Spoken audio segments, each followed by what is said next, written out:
Hallo und herzlich willkommen zu meinem Podcast. Heute erzähle ich euch, wie ein typischer Tag bei mir aussieht. Mein Alltag ist ruhig, aber trotzdem sehr wichtig für mich. Ich liebe Routine, weil sie mir Sicherheit gibt. Mein Tag beginnt meistens um 7 Uhr morgens. Ich wache auf, wenn mein Wecker klingelt. Oft bin ich noch ein bisschen müde, aber ich stehe trotzdem auf. Dann gehe ich ins Bad. Ich wasche mein Gesicht und putze meine Zähne. Manchmal höre ich dabei Musik oder ein Hörbuch. Das macht den Morgen ein bisschen schöner. Nach dem Bad ziehe ich mich an. Ich mag bequeme Kleidung, besonders am Morgen. Dann mache ich mir Frühstück. Oft esse ich Haferflocken mit Obst oder ein Sandwich mit Käse. Dazu trinke ich Kaffee oder Tee. Während ich frühstücke, plane ich meinen Tag. Ich schreibe kleine Aufgaben in mein Notizbuch. Das hilft mir, organisiert zu bleiben. Nach dem Frühstück beginne ich mit meiner Arbeit oder meinen Aufgaben. Wenn ich zu Hause arbeite, schalte ich meinen Laptop ein und checke meine E-Mails. Manchmal habe ich auch Online-Meetings. Ich versuche, konzentriert und ruhig zu arbeiten. Aber natürlich gibt es auch Pausen. In einer Pause stehe ich auf, strecke mich oder mache mir einen zweiten Kaffee. Nach ein paar Stunden Arbeit mache ich oft eine längere Pause. Ich esse zu Mittag. Mittagessen ist für mich wichtig, weil ich danach wieder mehr Energie habe.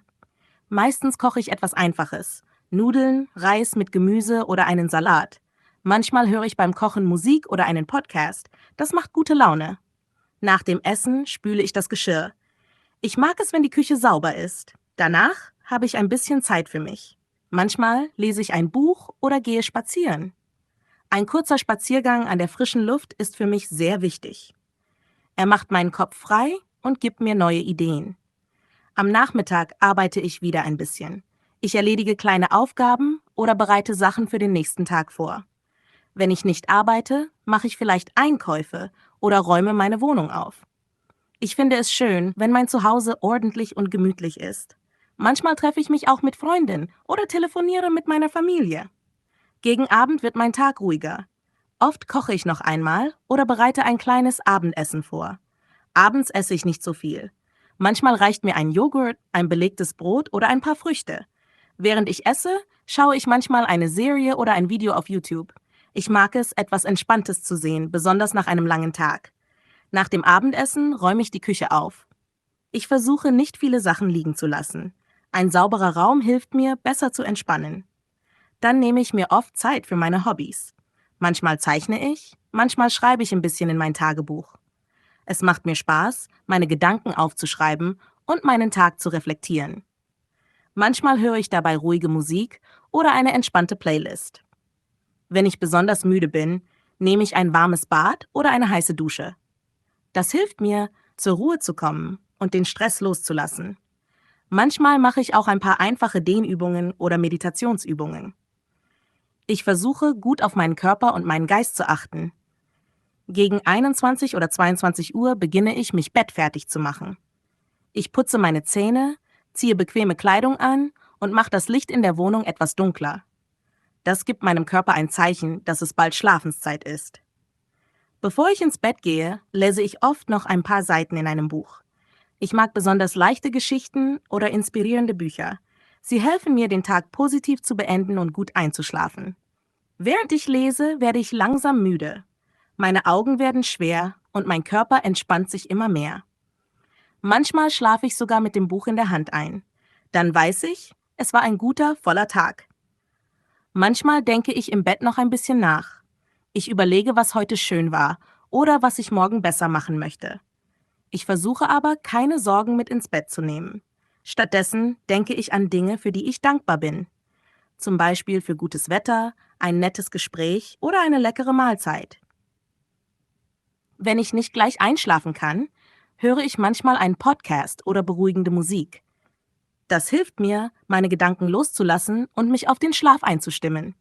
Ich stelle einen Einschlaftimer, damit die Musik oder der Podcast nach einiger Zeit von selbst stoppt. So kann ich ganz entspannt einschlafen, ohne noch einmal aufwachen zu müssen. Mein Schlaf ist mir sehr wichtig. Ich versuche immer etwa 7 bis 8 Stunden zu schlafen. Wenn ich gut schlafe, fühle ich mich am nächsten Tag viel besser und habe mehr Energie. Natürlich läuft nicht jeder Tag perfekt. Manchmal bin ich gestresst oder erledige nicht alles, was ich mir vorgenommen habe. Aber das ist okay. Ich lerne, freundlich zu mir selbst zu sein und kleine Schritte zu schätzen. Am wichtigsten ist, dass ich versuche, jeden Tag bewusst und mit einem guten Gefühl zu leben. Am Morgen beginnt dann wieder ein neuer Tag mit neuen Chancen und kleinen schönen Momenten. Wenn der neue Tag beginnt, wache ich meist von selbst auf. Ich öffne die Augen und höre die Geräusche draußen. Vielleicht zwitschern die Vögel oder ich höre das Summen der Stadt. Ich strecke mich langsam, atme tief ein und aus. Das ist mein kleines Ritual, um entspannt in den Tag zu starten. Oft nehme ich mir ein paar Minuten Zeit, um an etwas Schönes zu denken. Manchmal denke ich an meine Familie, an Freunde oder an ein schönes Ziel, das ich erreichen möchte. Ich glaube, ein positiver Start in den Tag macht vieles leichter. Dann stehe ich auf und beginne meine Routine wieder von vorne. Manchmal gibt es kleine Veränderungen, vielleicht ein neues Frühstück, ein anderer Weg zur Arbeit, ein Treffen mit Freunden, aber im Großen und Ganzen geben mir diese kleinen Gewohnheiten Halt und ein Gefühl von Sicherheit. Ich finde, eine gute Balance zwischen Struktur und Freiheit ist wichtig. Routine hilft mir, den Alltag ruhig und organisiert zu gestalten, aber kleine Überraschungen und neue Erfahrungen bringen Freude und machen das Leben bunter. Am Ende denke ich, ein typischer Tag muss nicht perfekt oder aufregend sein, um schön zu sein. Oft sind es die einfachen Dinge. Ein Lächeln, eine Tasse Kaffee, ein netter Moment, die den Tag besonders machen. Und genau diese kleinen Dinge machen für mich ein glückliches Leben aus. Heute sprechen wir über ein Thema, das für viele Menschen sehr wichtig ist. Vor allem für alle, die neu in Deutschland sind. Es geht um Freundschaft. Genauer gesagt, warum ist es oft so schwer, in Deutschland neue Freunde zu finden? Stell dir vor, du bist neu in Deutschland. Vielleicht bist du gerade erst umgezogen. Du hast eine neue Wohnung, vielleicht einen neuen Job oder du gehst in einen Sprachkurs. Alles ist neu. Die Stadt, die Menschen, die Sprache. Und du fühlst dich ein bisschen allein. Du möchtest jemanden zum Reden, zum Lachen, jemanden, mit dem du einen Kaffee trinken kannst oder spazieren gehst.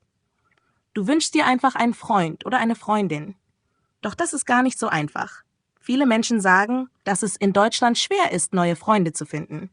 Sie sagen, dass die Deutschen oft sehr still sind, dass sie distanziert wirken oder sogar kalt. Aber stimmt das wirklich? Ich glaube, nein. Die Menschen in Deutschland sind nicht unfreundlich. Sie sind nur anders. Viele Deutsche sind ruhig und zurückhaltend. Sie brauchen Zeit, um sich zu öffnen. Sie sprechen nicht sofort über ihr Leben oder ihre Gefühle. Aber wenn sie jemanden besser kennen, dann sind sie oft sehr treue und gute Freunde. Freundschaft braucht in Deutschland etwas länger, aber sie ist dann auch stark und ehrlich. Ein weiterer Grund, warum es nicht so einfach ist, neue Menschen kennenzulernen, ist, viele Deutsche haben schon lange Freunde. Manche kennen ihre Freunde seit der Schule oder seit der Universität. Sie haben einen festen Freundeskreis und fühlen sich wohl damit. Sie suchen nicht aktiv nach neuen Freundschaften. Das heißt aber nicht, dass sie keine neuen Menschen mögen, nur dass es Zeit braucht, bis man Teil dieser Gruppe wird. Aber was kannst du tun, wenn du in Deutschland neue Leute treffen willst? Das Wichtigste ist, du musst rausgehen. Du musst dahin gehen, wo andere Menschen sind. Zum Beispiel in einen Sprachkurs, in die Bibliothek, zu einem Sportkurs oder in einen Verein. In Deutschland gibt es viele Gruppen, wo Menschen sich treffen. Für Yoga, für Musik, für Sprachen, für Kunst, für alles Mögliche. Dort kann man ins Gespräch kommen. Vielleicht redet man am Anfang nur kurz, vielleicht über das Wetter oder den Kurs. Aber wenn man sich öfter sieht, entstehen daraus echte Gespräche. Und manchmal entsteht sogar eine Freundschaft. Wichtig ist auch, sprich Deutsch, auch wenn es nicht perfekt ist. Viele Menschen haben Angst, Fehler zu machen. Sie denken, ich spreche nicht gut genug, die Leute verstehen mich nicht. Aber das ist falsch. Die meisten Deutschen freuen sich, wenn du versuchst, ihre Sprache zu sprechen. Sie sehen, dass du lernst, dass du dich bemühst und sie helfen gern. Du musst nicht perfekt sprechen. Du musst einfach sprechen. Ich möchte dir eine kleine Geschichte erzählen. Ich habe eine Freundin, sie heißt Anna und kommt aus der Ukraine. Sie lebt jetzt in Köln. Als sie neu in Deutschland war, kannte sie niemanden. Sie war oft traurig. Sie fühlte sich allein. Aber dann hat sie im Internet ein Sprachcafé gefunden. Jeden Dienstag hat sie dort andere Menschen getroffen.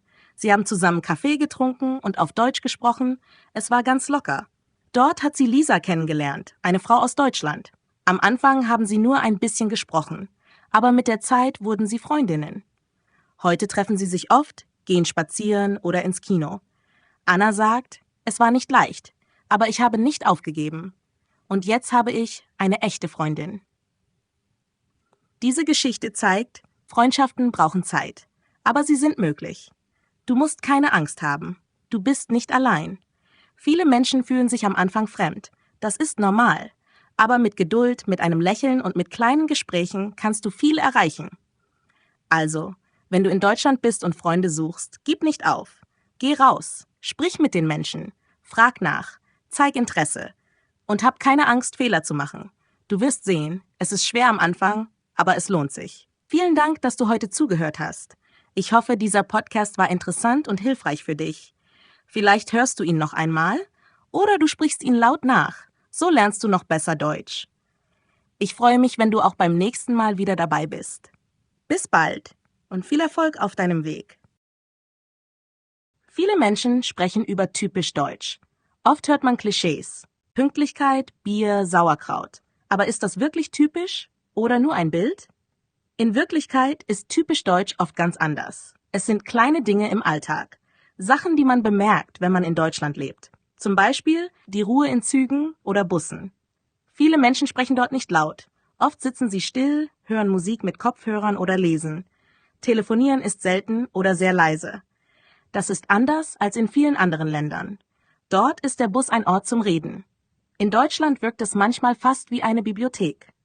Ein anderes Beispiel ist Trennen von Müll. Das Müllsystem in Deutschland ist sehr genau. Es gibt viele Tonnen. Gelb für Plastik, blau für Papier, braun für Bio, schwarz für Restmüll. Man muss wissen, was wohin gehört. Viele Menschen nehmen das ernst. Sie sortieren zu Hause, auch bei kleinen Dingen wie Joghurtbechern. Das zeigt, Ordnung ist wichtig. Aber es geht auch um Umwelt und Regeln. Noch etwas sehr Typisches ist Vorlaufzeit bei Verabredungen. In Deutschland plant man gern im Voraus. Man sagt nicht, lass uns morgen treffen, sondern vielleicht, wie sieht dein Kalender nächste Woche aus? Oft sind Termine schon viele Tage vorher gemacht. Spontane Treffen sind möglich, aber nicht so üblich. Das kann zuerst kalt wirken, aber es zeigt Respekt für die Zeit der anderen. Auch in Supermärkten sieht man eine Besonderheit. Die Geschwindigkeit an der Kasse. Die KassiererInnen sind sehr schnell. Die Ware wird zügig gescannt. Man muss schnell einpacken. Viele Leute haben ihr Portemonnaie schon in der Hand. Es gibt keinen Smalltalk an der Kasse. Alles ist praktisch. Das kann Stress machen, wenn man es nicht kennt. Aber es ist ein Teil der Effizienz im Alltag. Und dann gibt's das Thema Fenster und Lüften. In Deutschland ist es normal, regelmäßig zu lüften, sogar im Winter. Man öffnet das Fenster komplett für 5 bis 10 Minuten. Das nennt man Stoßlüften. Frische Luft ist wichtig für die Gesundheit und gegen Schimmel. In vielen anderen Ländern ist das nicht so wichtig. Dort lässt man das Fenster lieber zu, wenn es kalt ist. In Deutschland gehört es zum Alltag, zu Hause, in Schulen, im Büro. Auch interessant ist, Schuhe ausziehen in der Wohnung. In sehr vielen Haushalten in Deutschland zieht man die Schuhe an der Tür aus. Man trägt Hausschuhe oder Socken. Das ist ein Zeichen von Sauberkeit. Viele Menschen haben sogar Gästepantoffeln. In manchen Kulturen ist das auch so, in anderen eher nicht. Aber in Deutschland ist es sehr verbreitet. Etwas, das man oft sieht, ist Briefkästen mit Namen. Fast überall steht der volle Name auf dem Kasten, auch an der Klingel. Das hat Ordnung zu tun und mit dem System. Der Postbote muss wissen, wo der Brief hin soll. In manchen Ländern ist das anonym, aber in Deutschland ist der Name wichtig. Ein weiteres Beispiel ist Regeln im Straßenverkehr. FußgängerInnen warten oft geduldig an der roten Ampel, selbst wenn kein Auto kommt. Das zeigt Respekt vor den Regeln. Manche sagen auch, das ist ein Vorbild für Kinder. In anderen Ländern gehen Leute einfach. In Deutschland bleibt man stehen, auch wenn man allein ist. Was auch auffällt, die Beziehung zu Behörden. In Deutschland gibt es viele Formulare, Anträge und Regeln. Für vieles braucht man Termine, beim Amt, bei der Versicherung, bei der Bank. Dokumente müssen vollständig sein. Man braucht oft Geduld. Viele sagen, ohne Papier geht nichts. Aber wenn alles richtig ist, funktioniert es meistens gut. Man kann sich auf das System verlassen. Jetzt könnte man denken, all das klingt streng, aber es hat auch Vorteile. Man weiß, woran man ist. Es gibt klare Strukturen Und viele Menschen in Deutschland schätzen das. Doch das Bild ist nicht komplett, denn nicht alle Menschen sind gleich. Deutschland ist vielfältig. Was in Bayern normal ist, ist vielleicht in Berlin ungewöhnlich. Was in einem Dorf gilt, gilt nicht in einer Großstadt. Und genau das macht es interessant. Denn obwohl es viele Gemeinsamkeiten im Alltag gibt, erlebt man auch große Unterschiede, je nach Region, Generation oder Situation. Ein weiteres Beispiel für etwas, das wirklich auffällt, ist die Direktheit in der Kommunikation. In Deutschland sagen Menschen oft direkt, was sie denken. Wenn etwas nicht gefällt, wird es offen gesagt. Wenn man eine Meinung hat, teilt man sie, auch bei Kritik. Das ist nicht unfreundlich gemeint, sondern ehrlich. In anderen Kulturen gilt so etwas vielleicht als unhöflich. Dort wird Kritik eher vorsichtig oder indirekt formuliert. In Deutschland ist es normal zu sagen, das finde ich nicht gut oder ich bin anderer Meinung. Diese Ehrlichkeit sieht man auch im Berufsleben, zum Beispiel in Besprechungen. Man diskutiert direkt, man spricht offen über Probleme. Persönliche Gefühle spielen dabei oft keine große Rolle. Es geht um die Sache, um Fakten. Das kann zuerst kühl wirken, aber es ist praktisch. Viele sagen, man weiß, woran man ist. Ein ganz anderer Punkt ist Feierabendkultur. In Deutschland ist die Trennung zwischen Arbeit und Freizeit wichtig. Nach der Arbeit ist Schluss. Viele Menschen antworten nach Feierabend nicht mehr auf Arbeitsmails. Sie genießen ihre Freizeit, gehen spazieren, machen Sport oder verbringen Zeit mit der Familie. Auch am Wochenende wird nicht gearbeitet, wenn es nicht unbedingt nötig ist. Das ist anders als in Ländern, wo Arbeit und Privatleben stark gemischt sind. In Deutschland heißt es, Arbeit ist Arbeit und danach ist Freizeit. Oft über das Wetter gesprochen. Es ist ein beliebtes Gesprächsthema, auch als Einstieg beim Smalltalk. Heute ist es aber kalt, oder? Gestern hat es wieder geregnet. Das Wetter verbindet Menschen. Es ist neutral und betrifft alle. Man kann schnell ins Gespräch kommen, auch mit Fremden. Aber Smalltalk ist in Deutschland nicht so üblich wie in anderen Ländern. In den USA zum Beispiel ist Smalltalk ein Teil des Alltags. Man redet oft locker mit Verkäuferinnen, mit Fremden auf der Straße oder in der Schlange. In Deutschland ist man eher zurückhaltend. Man sagt vielleicht Hallo, aber redet selten einfach so mit Unbekannten. Das liegt nicht an Unfreundlichkeit, sondern an einem anderen kulturellen Stil. Privatsphäre ist wichtig. Man braucht oft etwas Zeit, um warm zu werden. Ein weiteres Beispiel für typisch deutsches Verhalten ist Vertrauen in Regeln und Systeme. Wenn man etwas organisiert, eine Veranstaltung, eine Reise, dann erwartet man, dass alles nach Plan läuft. Wenn etwas nicht klappt, ärgern sich viele. Das hätte besser organisiert sein müssen, hört man oft. Pünktlichkeit gehört auch dazu. Wenn ein Zug zu spät kommt, ist das für viele ein großes Problem. Dabei ist die Erwartung klar. Alles soll funktionieren. Das zeigt den hohen Anspruch an Struktur und Effizienz. Was man auch merkt, Respekt vor Ruhe und Privatsphäre. Zum Beispiel in Mietshäusern. Nach 22 Uhr soll es ruhig sein. Laute Musik oder Staubsaugen spät am Abend gilt als unhöflich. Auch tagsüber gibt's Ruhezeiten. Das gilt nicht überall auf der Welt. Aber in Deutschland sind Regeln für Zusammenleben wichtig. Ein letztes Beispiel in diesem Teil. Verbindlichkeit. Wenn man in Deutschland etwas sagt, ich komme um 18 Uhr oder ich rufe morgen an, dann erwarten viele, dass das wirklich passiert. Ein Vielleicht gilt nicht. Verabredungen haben Gewicht. Das bedeutet, wenn man Ja sagt, meint man auch Ja. Und wenn man Nein sagt, ist das kein Angriff, sondern einfach ehrlich. All diese Dinge machen den Alltag in Deutschland besonders. Nicht spektakulär, sondern oft ganz still und praktisch. Aber sie fallen auf. Und sie verändern die Art, wie man denkt, arbeitet und lebt. Doch es gibt noch mehr zu entdecken. Denn hinter diesen alltäglichen Beobachtungen steckt eine bestimmte Haltung zum Leben. Eine, die man erst mit der Zeit versteht. Ein Aspekt, der oft unterschätzt wird, ist die Liebe zur Planung. In Deutschland wird gern geplant, frühzeitig und genau. Ein Abend mit Freundinnen? Man verabredet sich manchmal Wochen im Voraus. Ein Urlaub? Wird schon Monate vorher gebucht. Auch spontane Treffen sind möglich, aber selten. Viele haben einen Kalender, in dem alles steht, Arzttermine, Familienbesuche, selbst Spaziergänge. Das gibt Sicherheit und Struktur. In anderen Kulturen ist Spontaneität normaler. In Deutschland ist Planen eine Art, den Alltag zu kontrollieren. Ein weiteres Thema ist Sparen und Nachhaltigkeit. Viele Deutsche achten darauf, Geld nicht leichtfertig auszugeben. Ein günstiges Angebot? Sehr beliebt.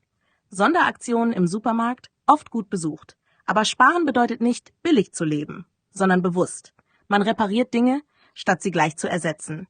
Man kauft Qualität, damit es lange hält. Und man trennt Müll. Sorgfältig. Recycling ist in Deutschland ein großes Thema.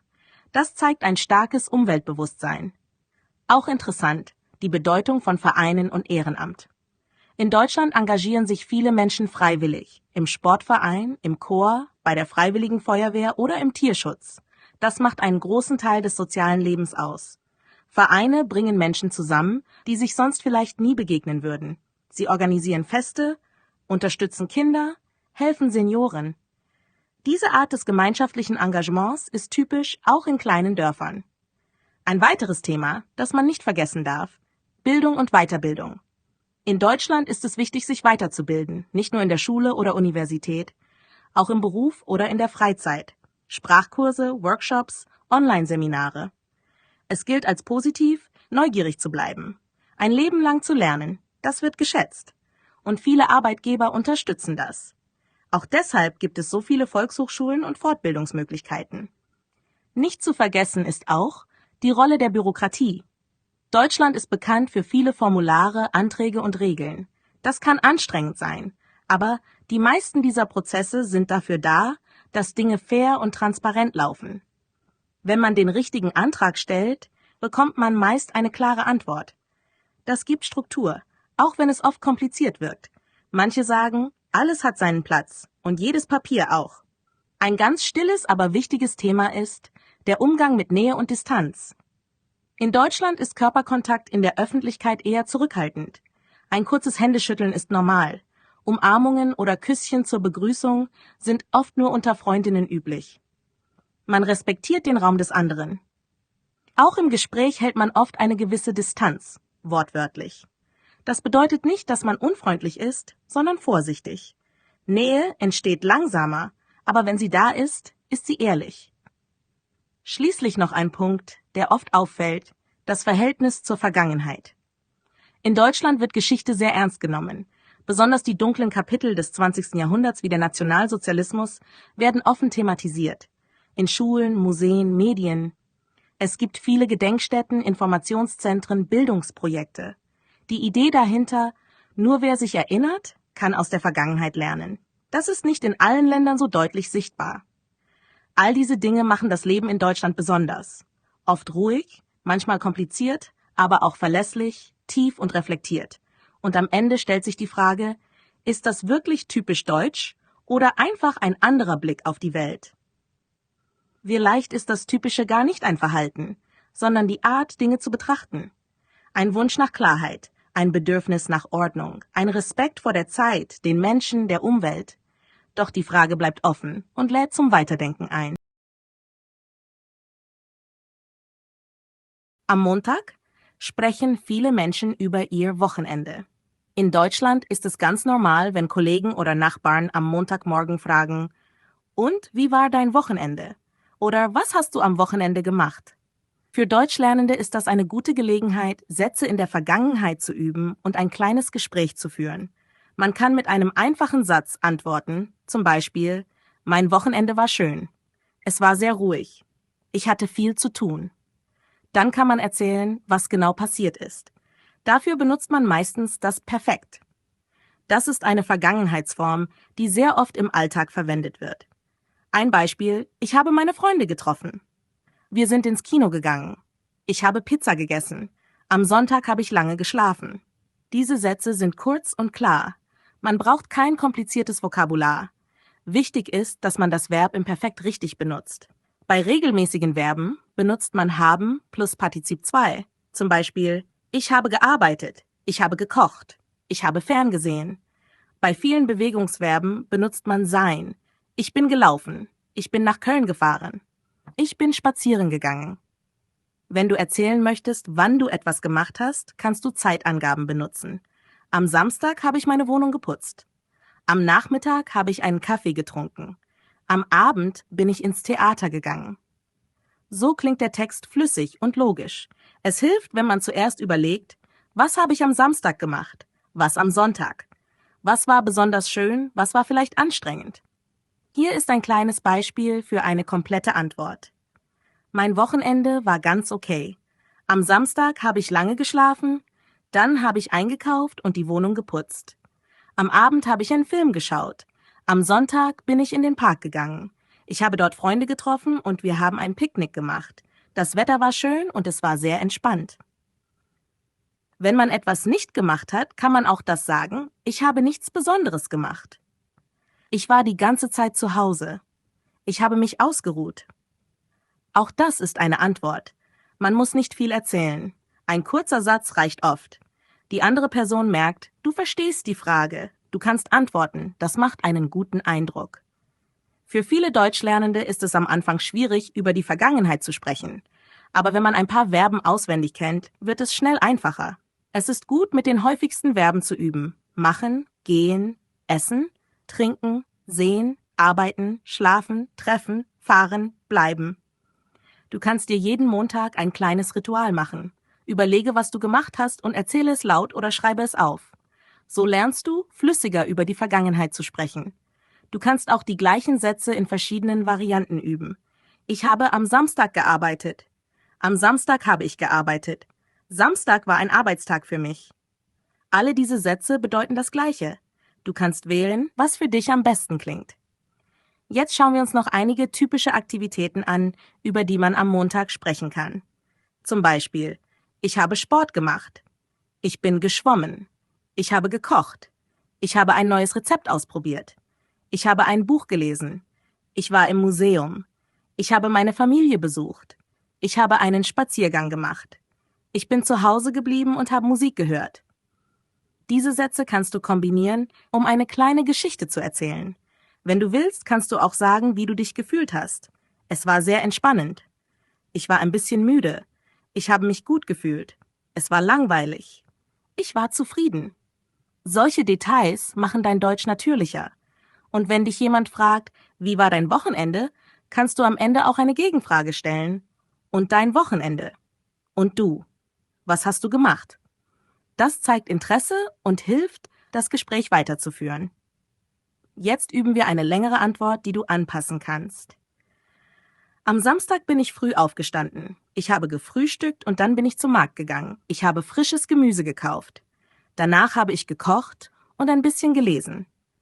Am Abend habe ich eine Serie geschaut. Am Sonntag war das Wetter gut. Ich bin mit dem Fahrrad gefahren und war im Park. Ich habe Fotos gemacht und später einen Freund getroffen. Wir haben Kaffee getrunken und lange gesprochen. Am Abend habe ich mich ausgeruht und einen Film gesehen. Solche Antworten kannst du als Vorlage benutzen. Je öfter du sprichst, desto leichter wird es. Man kann auch kleine Fehler machen. Das ist kein Problem. Wichtig ist, dass man sich traut zu sprechen. Man kann auch planen, was man sagen möchte. Hier ist eine Struktur, die hilft. 1. Wie war das Wochenende allgemein? Zum Beispiel ruhig, schön, stressig. 2. Was hast du am Samstag gemacht? 3. Was hast du am Sonntag gemacht? 4. Was war besonders? 5. Wie hast du dich gefühlt? Wenn du diese Punkte im Kopf hast, kannst du fast immer etwas erzählen. Und wenn du gar nicht viel gemacht hast, kannst du ehrlich sagen, ich habe mich ausgeruht. Ich habe nur geschlafen und gegessen. Es war ruhig. Ich brauchte das. So zeigst du, dass du die Sprache benutzen kannst, auch wenn du wenig sagst. In der nächsten Folge schauen wir uns an, wie man kleine Gespräche über das Wochenende mit anderen Menschen beginnen und weiterführen kann. Denn oft ist es nicht nur wichtig, selbst zu sprechen, sondern auch Fragen zu stellen und auf Antworten zu reagieren. Wenn jemand dir sagt, ich habe am Samstag meine Familie besucht, dann kannst du antworten, oh schön, wo wohnt deine Familie? Hast du lange dort geblieben? Was habt ihr gemacht? Solche Rückfragen sind einfach dumme, aber sie zeigen Interesse und halten das Gespräch am Laufen. Du kannst dich auf ein Wort konzentrieren und dazu eine Frage stellen. Zum Beispiel, die Person sagt, ich war im Kino. Du kannst fragen, welchen Film hast du gesehen? War der Film gut? Gehst du oft ins Kino? So lernst du spontan zu reagieren. Das hilft dir auch in anderen Gesprächen. Hier sind weitere nützliche Fragen zum Thema Wochenende. Was war das Schönste an deinem Wochenende? Hast du etwas Neues gemacht? Warst du draußen? Hast du dich erholt? Hattest du Besuch? Diese Fragen kannst du mit Freunden, Kollegen oder Nachbarn benutzen. Sie sind freundlich und passen in viele Situationen. Im Aufzug, in der Küche bei der Arbeit, beim Sprachkurs oder auf dem Weg zur Haltestelle. Wenn du selbst über dein Wochenende sprichst, kannst du auch erzählen, was du geplant hattest und ob es geklappt hat oder nicht. Ich wollte wandern gehen, aber es hat geregnet. Ich habe geplant, viel zu lesen, aber dann kam Besuch. Ich hatte vor, Sport zu machen, aber ich war zu müde. Das zeigt, dass du auch mit dem Futur oder Modalverben umgehen kannst, aber auf einfache Weise. Wenn du willst, kannst du auch kurze Geschichten erzählen. Ich bin am Sonntag im Park gewesen. Dort habe ich einen kleinen Hund gesehen, der allein war. Er hatte ein Halsband. Ich habe den Besitzer gesucht und gefunden. Er war sehr dankbar. So eine kleine Geschichte dauert nur 1 bis 2 Minuten, aber sie macht das Gespräch interessant. Du brauchst nur einfache Verben, kannst aber viel sagen. Jetzt ein kleiner Tipp. Du kannst dein Wochenende auch mit 3 Wörtern zusammenfassen. Zum Beispiel: Mein Wochenende war ruhig, lecker, sonnig. Entspannt, produktiv, familiär. Sportlich, kurz, schön. Dann kannst du sagen, warum du diese Wörter gewählt hast. Es war ruhig, weil ich fast nur zu Hause war. Lecker, weil ich gut gegessen habe. Sonnig, weil das Wetter toll war. Diese Methode hilft dir, schneller Sätze zu finden. Du musst nicht alles perfekt sagen. Ein paar gute Wörter reichen oft. Zum Schluss dieser Einheit noch ein Beispiel für ein Gespräch über das Wochenende auf A2-Niveau. Hallo, wie war dein Wochenende? Ganz gut. Am Samstag war ich bei meinen Eltern. Ah, schön. Wie geht es Ihnen? Gut, wir haben zusammen gegessen. Und du? Ich war viel draußen. Am Sonntag bin ich spazieren gegangen. Allein oder mit Freunden? Mit Freunden. Wir waren im Park und haben Musik gehört. Klingt super. Kurze Fragen, einfache Antworten, aber ein echtes Gespräch. Im nächsten Teil sprechen wir darüber, wie man auch über Wochenenden sprechen kann, die nicht so gut gelaufen sind. Denn nicht jedes Wochenende ist perfekt. Es ist wichtig, auch über negative oder langweilige Erlebnisse sprechen zu können. Besonders wenn man ehrlich sein will oder einfach nicht viel gemacht hat. Wenn du ein ruhiges oder langweiliges Wochenende hattest, kannst du sagen: Ich habe mich ausgeruht. Ich war die meiste Zeit zu Hause. Ich habe nichts Besonderes gemacht. Mein Wochenende war eher langweilig. Oder vielleicht warst du krank oder müde. Ich war nicht fit. Ich hatte Kopfschmerzen. Ich habe viel geschlafen. Ich wollte etwas machen, aber ich hatte keine Energie. Auch diese Aussagen sind wichtig, denn sie zeigen echte Situationen und Gefühle. Sie machen dich nicht unhöflich oder langweilig. Im Gegenteil, sie machen dich authentisch. Wenn du dich über das Wetter beschweren willst, kannst du sagen: Das Wetter war schlecht. Es hat die ganze Zeit geregnet. Es war kalt und windig. Ich wollte rausgehen, aber es war zu nass. Und auch darauf kann dein Gesprächspartner reagieren. Zum Beispiel: Ich war das ganze Wochenende zu Hause. Es hat so viel geregnet. Ja, das Wetter war wirklich schlimm. Ich hatte auch keine Lust rauszugehen. So entsteht ein Gespräch, auch wenn beide kein spannendes Wochenende hatten. Ein weiteres Beispiel: Wie war dein Wochenende? Ehrlich gesagt, ziemlich langweilig. Ich habe nur geputzt und ferngesehen. Manchmal braucht man genau das. Einfach entspannen. Ja, das stimmt. Und du? Ich habe einen Ausflug gemacht, aber es war sehr voll überall. Auch das ist eine kleine natürliche Unterhaltung. Jetzt noch ein paar Sätze mit weil oder aber, damit du deine Aussagen besser verbinden kannst. Ich war viel zu Hause, weil ich lernen musste. Ich wollte spazieren gehen, aber es hat geregnet. Ich war müde, weil die Woche stressig war. Ich habe Freunde getroffen, aber es war nur kurz. Diese Verbindungen helfen dir, mehr zu sagen, mit ganz einfachen Mitteln. Ein paar Satzanfänge zum Üben. Am Samstag habe ich, zuerst war ich, dann habe ich bin aufgestanden und habe gemacht. Mein Highlight war, leider konnte ich nicht machen. Du kannst diese Strukturen für dein eigenes Wochenende benutzen und damit üben. Wiederhole sie laut, verändere sie, erzähle deine Geschichte in verschiedenen Varianten. Im nächsten Teil geht es darum, wie man auch Fragen stellen kann, wenn man das Wochenende des Gesprächspartners nicht ganz verstanden hat. Denn manchmal ist es schwierig, alles sofort zu verstehen, besonders wenn jemand schnell spricht oder Wörter benutzt, die man noch nicht kennt. In solchen Momenten ist es wichtig, nicht nervös zu werden, sondern nachzufragen. Auch auf A2-Niveau kann man das einfach und höflich machen. Hier sind ein paar praktische Sätze, um nachzufragen. Wie bitte? Kannst du das bitte wiederholen? Was bedeutet dieses Wort? Wie schreibt man das? Ich habe das nicht verstanden. Kannst du das anders sagen? Diese Sätze zeigen, dass du interessiert bist und weitersprechen willst. Du musst nicht alles sofort verstehen. Es ist ganz normal, dass man manchmal nachfragt. Das passiert auch Muttersprachlern. Ein kurzes Beispiel. A. Ich war am Wochenende auf einem Flohmarkt. B. Flohmarkt? Ja, ein Markt, wo Leute alte Sachen verkaufen. Bücher, Kleidung, Möbel. Ah, verstehe, und hast du etwas gekauft? Ja, ein altes Buch. So lernst du durch das Gespräch neue Wörter und verstehst mehr durch den Zusammenhang. Ein weiterer Trick. Wenn du ein Wort nicht kennst, kannst du raten und deine Vermutung ausdrücken. Ist das wie ein Markt? Meinst du so etwas wie, ich glaube, das ist ein Ort, oder? Auch das hilft dir im Gespräch aktiv zu bleiben. Wenn du über das Wochenende sprichst, kannst du auch Gefühle ausdrücken. Das macht deine Sprache lebendiger. Hier einige Beispiele. Es war sehr schön. Ich habe mich gefreut. Ich war ein bisschen enttäuscht.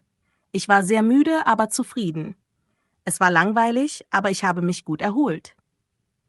Mit solchen einfachen Sätzen kannst du deine Erlebnisse beschreiben, nicht nur, was du gemacht hast, sondern auch, wie du dich dabei gefühlt hast. Zum Beispiel: Am Sonntag habe ich lange geschlafen. Ich war sehr müde von der Woche.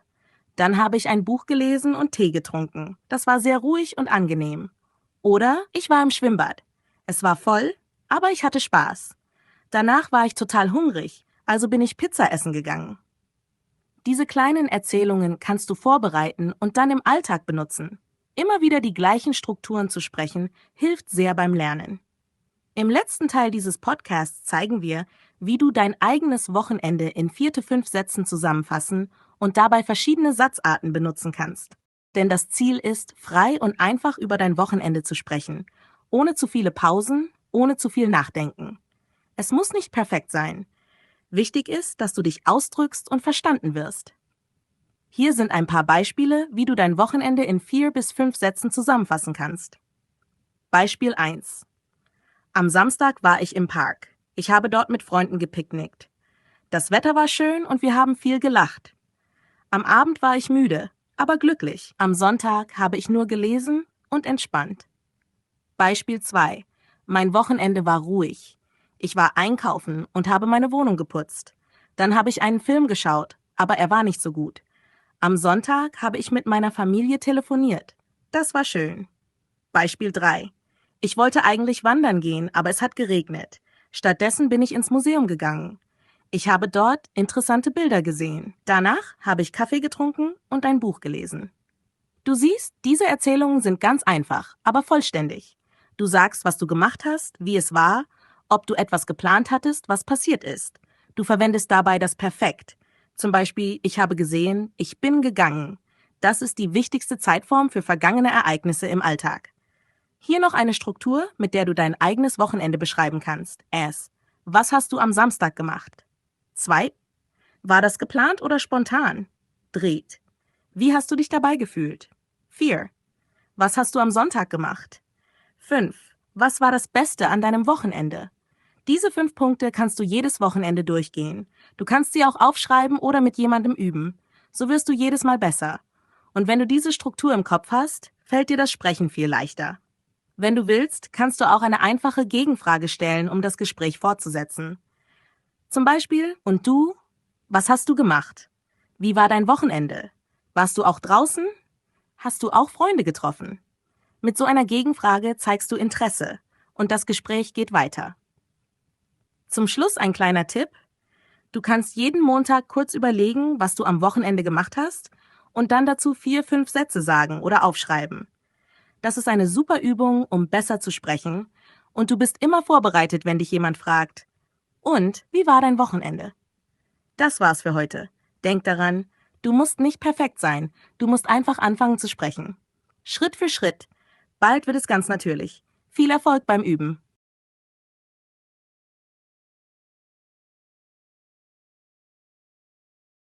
In Deutschland ist Zeit sehr wichtig. Viele Menschen denken, Zeit ist Geld. Das bedeutet, Zeit ist wertvoll. Wenn man sagt, ich komme um 8 Uhr, dann ist 8 Uhr auch wirklich 8 Uhr. Nicht 8:05 Uhr und nicht 8:10 Uhr. sondern genau 8 Uhr. In vielen Büros beginnt die Arbeit um 8 Uhr. Die Leute sind oft schon um 7:50 Uhr da. Sie wollen pünktlich sein. In Deutschland bedeutet pünktlich ein paar Minuten vorher, nicht nach der Uhrzeit. Auch bei Terminen ist das so. Zum Beispiel Arzttermine, Friseurtermine oder Behördentermine. Wer zu spät kommt, zeigt, dass die Zeit vom anderen nicht wichtig ist. Und das ist unhöflich. In anderen Kulturen ist Zeit manchmal flexibler. Man kann 15 Minuten später kommen und das ist kein Problem. Aber in Deutschland ist das oft anders, besonders bei der Arbeit. Viele Deutsche benutzen einen Kalender oder eine App. Sie planen die Woche.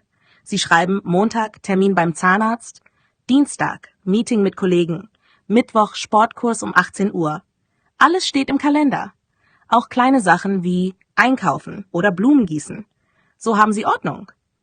Es gibt auch Menschen in Deutschland, die ein bisschen chaotisch sind. Sie vergessen Termine oder sie kommen oft zu spät. Aber viele versuchen das zu ändern. Sie stellen einen Wecker früher oder sie schreiben Listen. In der Schule ist Pünktlichkeit auch wichtig. Wer zu spät kommt, muss sich entschuldigen. Manchmal bekommt man einen Eintrag. In der Ausbildung oder im Job ist es noch strenger. Viele Chefs mögen keine Unpünktlichkeit. Sie sagen, wer zu spät kommt, ist nicht zuverlässig. Auch bei öffentlichen Verkehrsmitteln sieht man, wie wichtig Zeit ist. Die Bahn in Deutschland hat einen Fahrplan. Die Uhrzeiten stehen genau da. Zug um 8:03 Uhr, nicht 8:05 Uhr. Bus um 16:47, nicht 16:50. Natürlich, manchmal gibt es Verspätung. Aber viele Menschen ärgern sich darüber.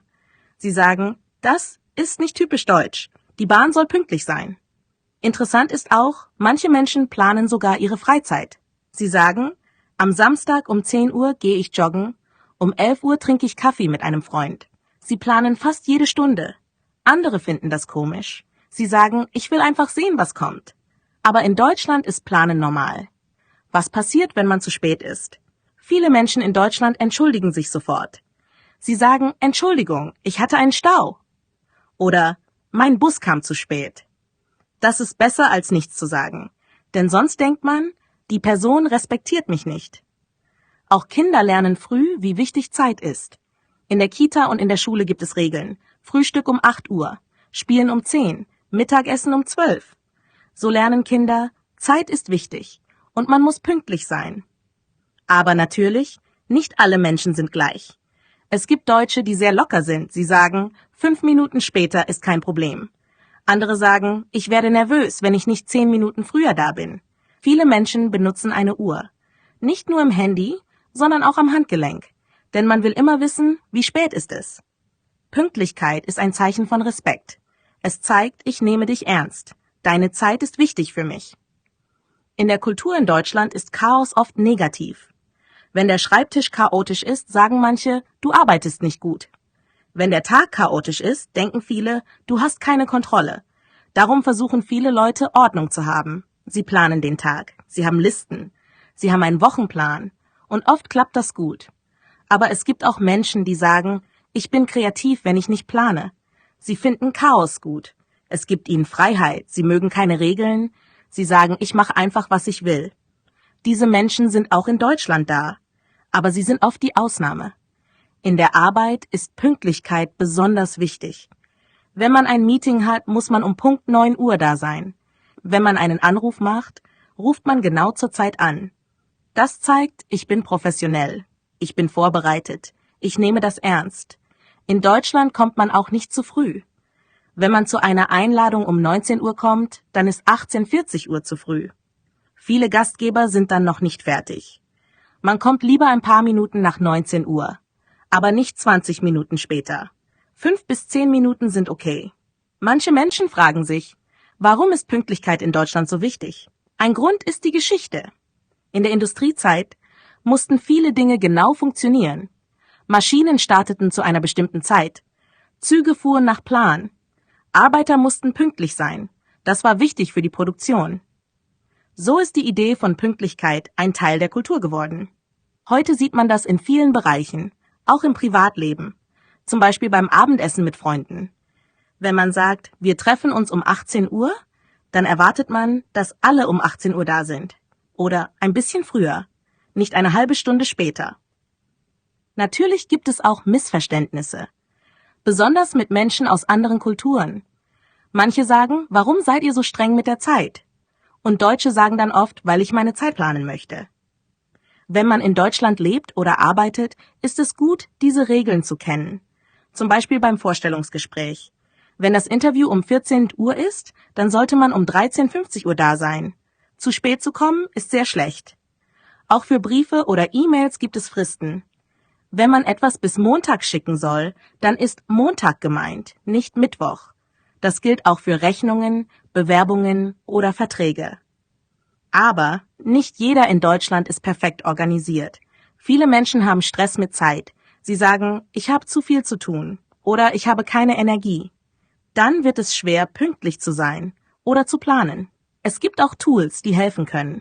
Zum Beispiel ein Wochenplan auf Papier, eine App mit Erinnerungen, ein Wecker für wichtige Termine, Listen für jeden Tag. Viele Menschen in Deutschland nutzen das. So haben sie Struktur. Andere sagen, ich mache alles spontan. Aber das ist nicht so oft. In Gruppen ist Pünktlichkeit auch ein Zeichen von Respekt. Wenn eine Person immer zu spät kommt, dann sagen die anderen, warum müssen wir warten? Oder unsere Zeit ist auch wichtig. Das führt zu Konflikten. Deshalb ist es besser, sich an die Zeiten zu halten. Natürlich kann etwas passieren. Stau, Bahnprobleme, ein kaputtes Fahrrad. Dann ist es wichtig, Bescheid zu sagen. Man ruft an oder schreibt, es tut mir leid, ich komme 5 Minuten später. Das ist höflich und zeigt Respekt. In der deutschen Sprache gibt es auch viele Wörter für Zeit. Pünktlich, zur richtigen Zeit, zu früh, vor der Zeit, zu spät, nach der Zeit, verspäten, später kommen, verpassen, zum Beispiel den Bus nicht erreichen, verschieben, zum Beispiel einen Termin ändern. Diese Wörter sind wichtig im Alltag. Man hört sie oft, ich bin pünktlich. Entschuldigung, ich habe mich verspätet. Können wir den Termin verschieben? Ich habe den Zug verpasst. Auch in der Schule lernt man, Zeit ist ein Teil vom Lernen. Die Stunde beginnt um 8 Uhr. Wer zu spät kommt, stört. Darum gibt es Pausen, Zeiten, Glocken, alles hat Struktur. Und das ist ganz normal für viele Menschen in Deutschland. Im Alltag gibt es kleine Regeln. Nicht zu spät kommen, Termine bestätigen, wenn man später kommt, sagen warum, Zeit einhalten. Wenn man sich daran hält, klappt vieles besser. Es gibt weniger Stress, weniger Missverständnisse und mehr Respekt. In der Freizeit ist es manchmal lockerer. Wenn man sagt, wir gehen spazieren um 15 Uhr und jemand kommt um 15:10 Uhr, ist das oft okay. Aber bei offiziellen Sachen wie Arzt, Bank, Behörde ist Pünktlichkeit sehr, sehr wichtig. In vielen deutschen Firmen gibt es auch das sogenannte Zeitmanagement. Das bedeutet, gut mit der Zeit umgehen, nicht zu viel auf einmal, kleine Aufgaben planen, Prioritäten setzen. Das ist ein großes Thema. Einige Firmen bieten sogar Kurse für Zeitmanagement an. Die Mitarbeitenden lernen dort, wie plane ich meinen Tag, wie arbeite ich effizient, wie habe ich weniger Stress. Das Ziel ist, besser arbeiten, weniger Chaos. Nicht nur die Arbeit oder Schule brauchen gute Zeitplanung. Auch im Alltag ist Pünktlichkeit wichtig. Ein gutes Beispiel ist der öffentliche Verkehr, also Busse, Straßenbahnen und Züge. In Deutschland fahren viele Züge nach Fahrplan. Das bedeutet, es gibt feste Zeiten. Der Zug kommt zum Beispiel um 7:32 Uhr und fährt um 7:35 Uhr weiter. Wenn du pünktlich bist, fährst du mit. Wenn du zu spät kommst, leider nicht. Manche sagen, warum sind 3 Minuten so wichtig? Aber für die Deutsche Bahn oder die Stadtbahn ist es sehr wichtig. Alles funktioniert wie ein Uhrwerk. Auch bei Terminen wie beim Arzt oder beim Amt gibt es feste Zeiten. Man bekommt einen Termin, zum Beispiel, Ihr Termin ist am Mittwoch um 10:15 Uhr. Dann erwartet man, dass man um 10:10 Uhr da ist. Wenn man 10 Minuten zu spät kommt, ist der Termin oft weg. Man muss warten oder einen neuen Termin machen. Es gibt auch viele kleine Situationen, in denen Pünktlichkeit hilft. Beispiele. Du hast ein Date oder ein Treffen mit Freunden.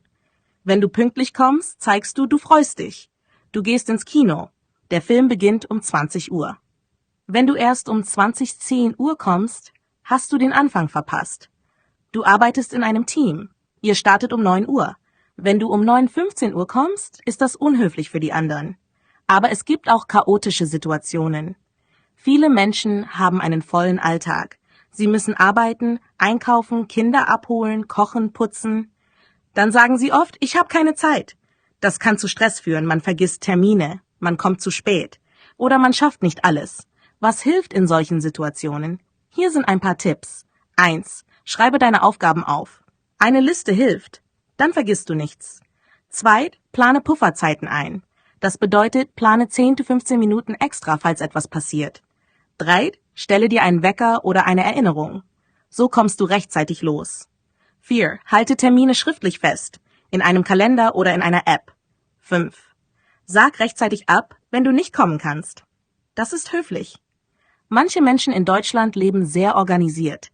Sie schreiben alles in Kalender, planen ihre Woche am Sonntagabend, machen To-Do-Listen.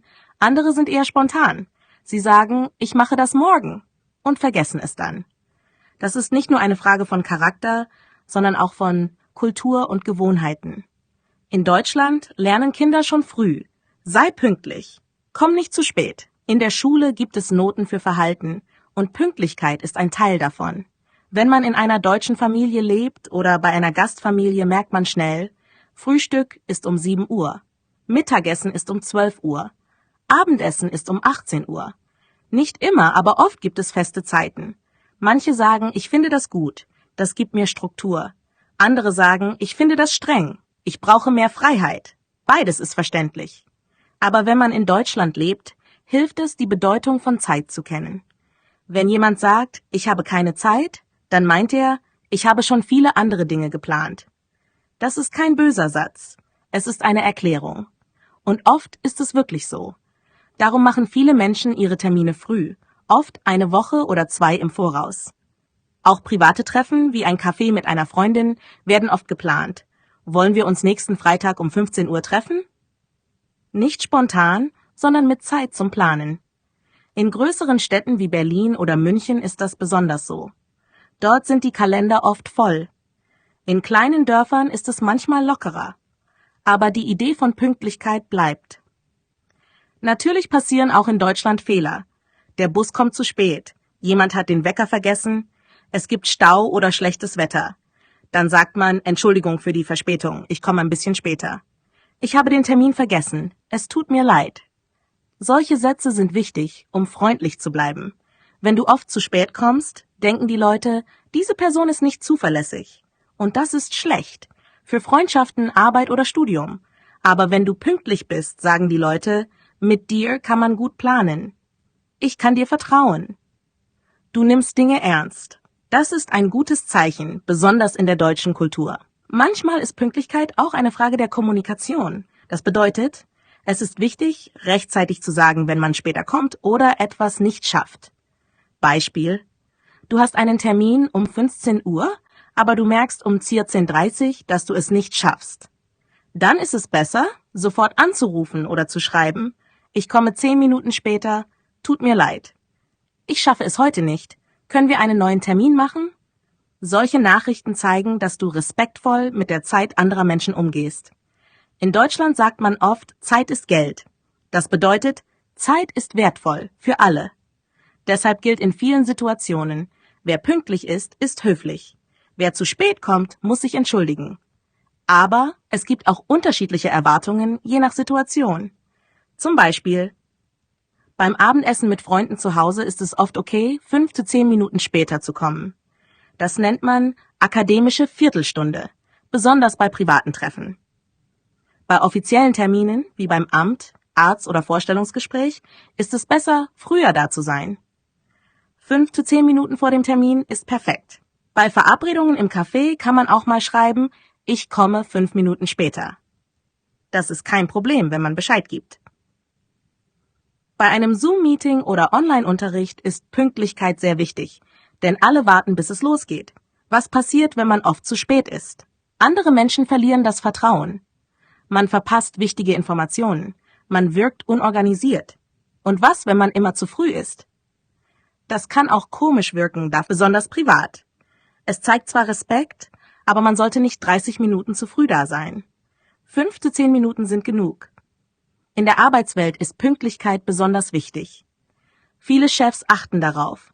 Wenn die Arbeit um 9 Uhr beginnt, erwartet man, dass man um 9 Uhr bereit ist. Nicht erst dann ankommt. Einige Firmen in Deutschland haben sogar Kernarbeitszeiten, zum Beispiel von 10 bis 15 Uhr. Das heißt, in dieser Zeit müssen alle da sein. Außerhalb dieser Zeit kann man flexibler arbeiten, wenn man vorher mit dem Team spricht. In Meetings beginnt man oft pünktlich. Wenn jemand zu spät kommt, sagt er kurz Entschuldigung für die Verspätung. Dann geht das Meeting weiter. Auch bei E-Mails oder Nachrichten gibt es in Deutschland oft klare Zeiten. Eine Antwort am selben Tag oder am nächsten Tag ist üblich. Wenn man länger braucht, kann man schreiben, ich melde mich bald zurück. Pünktlichkeit zeigt auch, dass man zuverlässig ist. Das Wort Zuverlässigkeit ist in Deutschland sehr wichtig. Viele Arbeitgeber, Lehrer oder Freunde sagen, ich mag Menschen, auf die man sich verlassen kann. Das bedeutet, sie kommen pünktlich, sie halten ihre Versprechen. Sie sagen früh Bescheid, wenn etwas nicht klappt. In manchen Ländern ist Pünktlichkeit nicht so wichtig. Dort beginnt ein Treffen um 16 Uhr, aber viele Leute kommen um 16:30 oder später. Das nennt man lockere Zeitkultur. In Deutschland ist es anders. Hier ist Zeit strukturiert. Viele Menschen benutzen Kalender, Apps, Erinnerungen. Was kann man tun, wenn man Probleme mit der Zeitplanung hat? Hier sind noch ein paar Tipps.